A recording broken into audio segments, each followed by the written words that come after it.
Graças e paz, amados do Senhor.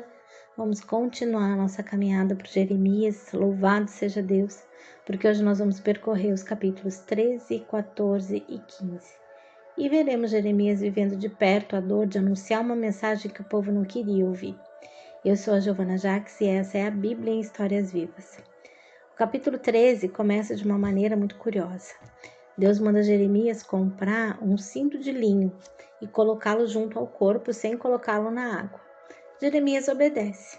Depois de algum tempo, o Senhor manda que ele leve o cinto até o rio Eufrates e o esconda numa fenda da rocha. E Jeremias faz exatamente como Deus ordenou.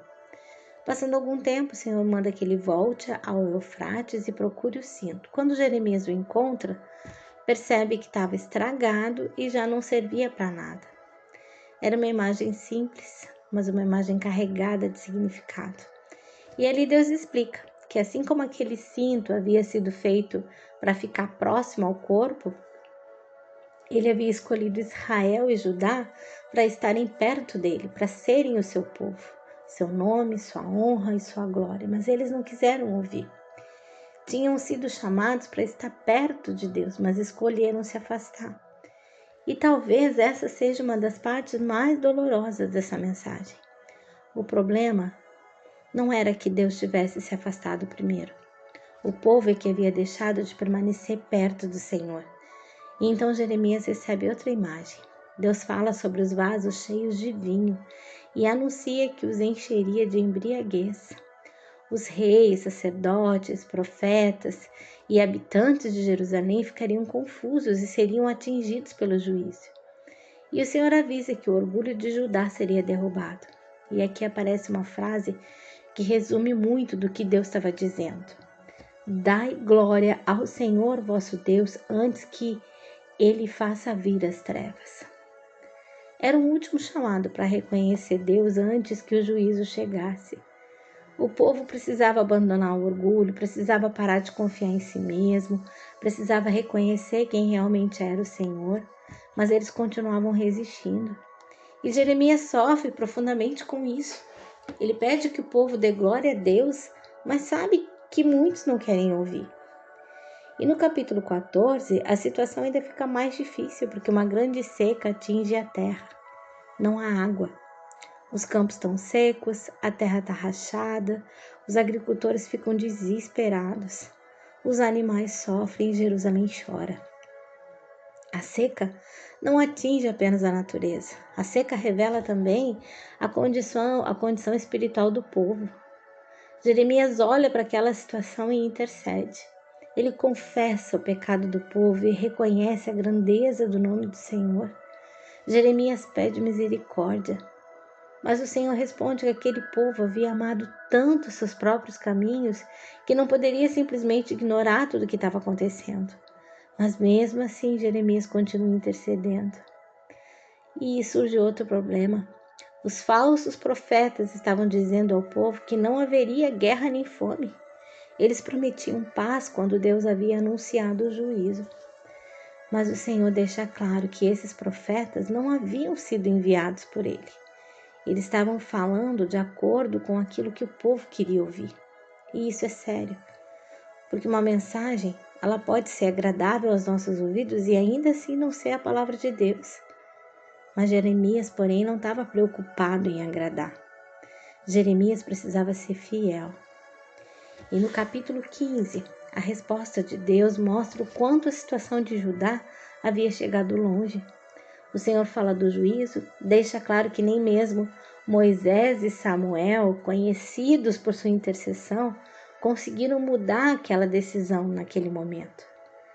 Mas enquanto ouvimos essas palavras tão duras, também precisamos lembrar que Deus não chegou a esse ponto de uma maneira repentina. O povo havia sido chamado muitas vezes. O povo tinha recebido muitas advertências, eles tiveram oportunidade de voltar. Mas eles continuavam com o coração endurecido. E Jeremias sente o peso de carregar essa mensagem. Ele se queixa da sua própria situação, diz que nunca havia se assentado na roda dos que se divertiam, porque estava sozinho por causa da mão de Deus sobre ele. Jeremias estava cansado, sofrendo, e chega a perguntar por que a sua dor não tinha fim. é uma das partes mais humanas de Jeremias. O profeta não aparece como alguém que nunca se abala, ele sente, ele chora, ele se cansa, mas Deus continua trabalhando nele. O Senhor diz a Jeremias que se ele voltasse, seria restaurado e poderia continuar diante dele.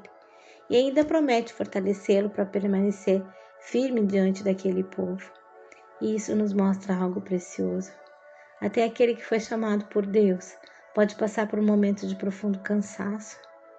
A diferença é que Deus não abandona aqueles que Ele chamou. E quando pensamos em Jesus, essa história ganha ainda mais profundidade. Jeremias fala de um povo que precisava voltar para Deus, abandonar o orgulho e reconhecer o Senhor. Jesus veio fazendo exatamente esse chamado. Arrependam-se, voltem-se para Deus, deixem os caminhos antigos e sigam-me. Jeremias sofreu levando a palavra. Jesus sofreu e entregou a sua própria vida para cumprir a vontade do Pai. E o mesmo Deus que não desistiu de falar com Judá, continua chamando hoje. Talvez você esteja vivendo aí um tempo de seca, de cansaço, de silêncio. Talvez esteja carregando algo que ninguém ao seu redor entende. Olhe para Jeremias, ele também teve dias assim. Mas Jeremias permaneceu diante de Deus. Que o Senhor nos ensine a permanecer perto dele mesmo nos dias difíceis. Que a nossa confiança não esteja nas circunstâncias, mas naquele que continua sendo Deus quando tudo ao redor parece seco. Que Jesus fortaleça o nosso coração e nos ajude a permanecer firmes. Que Deus abençoe você nessa caminhada pela Bíblia em histórias vivas e te dê forças para continuar até o final. Amém? Um grande abraço, seguimos para os próximos capítulos aqui, porque a caminhada de Jeremias ainda vai revelar muito sobre a justiça, sobre a misericórdia e sobre a fidelidade do Senhor. Um grande abraço, até amanhã.